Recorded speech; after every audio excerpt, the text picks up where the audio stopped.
kufanya mambo mengi. Kwa mfano nitakutolea sasa hivi kuna kitu kinaitwa ruzuku.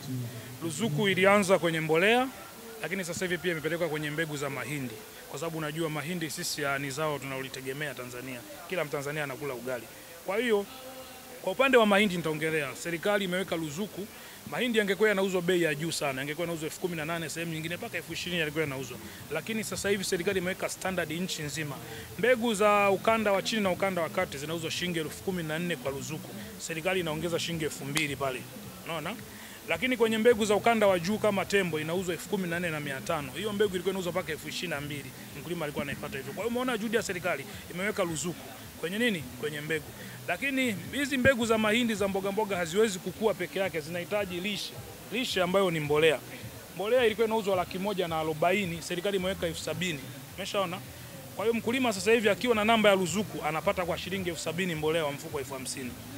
Kwa hiyo unaona juhudi ya serikali kwenye mbolea imeweka 70,000, kwenye mahindi inaongeza hela ambayo ni shilingi 2,000 ya ruzuku. Kwa hiyo mkulima anazipata, lakini pia na kuregulate utaratibu wa mbegu, kwa sababu kila mtu alikuwa anajiuzia anavyofanyaje, anavyotaka. Mwingine anauza 30,000, mwingine 20,000. Kwa hiyo wakulima walikuwa wanapata shida. Kwa hiyo ruzuku imewasaidia wakulima kuwapunguzia gharama za uzalishaji.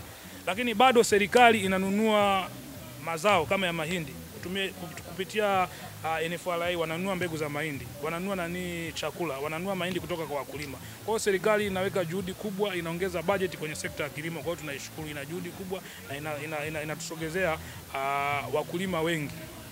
Unaona? Miaka hii ya karibuni vijana wengi utaona kama nimesema 75% ya Watanzania, lakini ni kama 50% ya vijana wameajiriwa na kwenye sekta ya kilimo.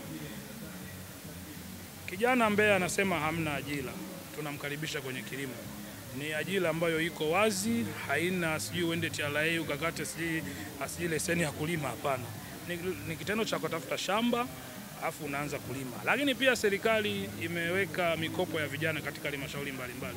Kwa hiyo vijana kama wanaona kwamba hamna ajira, basi wajiorganize, wawe na vikundi, naamini serikali yetu inasikiliza, wakachukua ile mikopo waanze kulima. Lakini kabla hawajaanza kulima watafute wataalamu. Sisi kama mfano SIDICO tunaweza tukawasaidia vijana wanaanzia wapi na tunawashaurije ili waweze kufikia lengo lao. Kwa hiyo ajira ambayo ipo wazi, haihitaji maneno mengi, ni kilimo. Kwa hiyo kama kuna shida ya ajira, vijana tunawakaribisha kwenye kilimo.